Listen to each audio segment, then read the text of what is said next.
Hello guys, welcome back to this video. And this video I'm going to show you how I can answer questions in Quora. As you can see, I have opened up my application and now you have to click on answer at the very top and you have to find suitable questions which you can answer. I'm going to select this one for you guys and I'm just going to spam and click on post.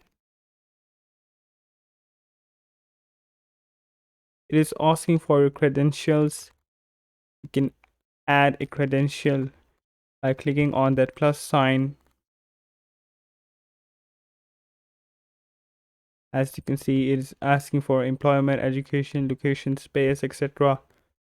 And now if I cross it, you can see my answer has been posted. So that's it for the video guys. Make sure to like and subscribe and we'll see you in the next video.